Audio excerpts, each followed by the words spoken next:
की ऐसी ही दुनिया से जहां दर्शकों को दलपति अमिताभ बच्चन का वॉइस ओवर सुनाई देता है। वो एक ऐसी जंग के बारे में बताते हैं जिसके परिणाम स्वरूप दुनिया का तकरीबन सर्वनाश हो चुका है। मानव जाति का अस्तित्व खतरे में है।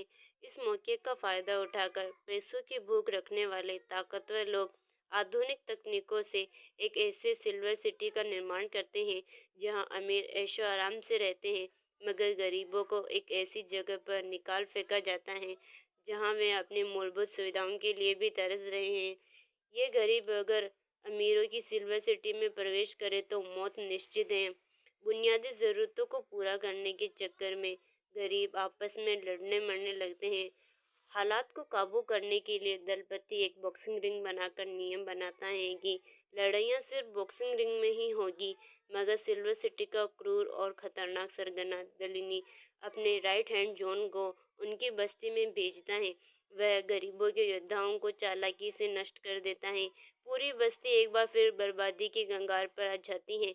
अब उनके लिए उम्मीद का सिर्फ एक ही किरण है, जो है दलपति की भविष्यवाणी। गणपत एक दिन आएगा और सारे दुखों को नष्ट कर देगा। कहानी के दूसरे ट्रैक में रंगीन मिजाज और जाबाज गुड्डू टाइगर श्रॉफ है। वह सिल्वर सिटी में ऐशो आराम से जिंदगी जी रहा है। उसका काम है जॉन के लिए उन फाइटरों को बोली लगाना जो जीतकर उन्हें मालामाल कर सके हैं। मगर एक दिन जब जॉन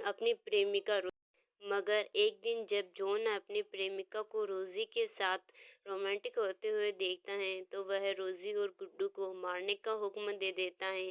गुड्डू भगवान गणपति के चमत्कार से बच जाता है कि जात भाग निकालने में उसकी मदद करता है और गरीबों की बस्ती में जाकर शिवा से मिलने को कहता है। गरीबों की बस्ती में आकर गुड्डू की मुलाकात जस्सी कृति सेनन से होती है। कृति और शिवा दोनों जान लेते हैं कि गुड्डू उनका तारणहार गणपत है, जिसकी भविष्यवाणी दलपति ने की थी। क्या गणपत इस बस्ती के अच्छे दिन वापस ला पाएगा, ये फिल्म के एक्शन पर विकास ने खूब मेहनत की है। गरीब बस्ती का उजड़ा हुआ सेट हॉलीवुड फिल्मों की तरह लगता है। गरीबों का लुक और बेबसी केजीएफ की याद दिलाता है, मगर कई जगहों पर वीएफएक्स की कमजोरी साफ दिखाई देती है। मुख्य किरदारों के लुक भी बहुत कंफ्यूज करते हैं।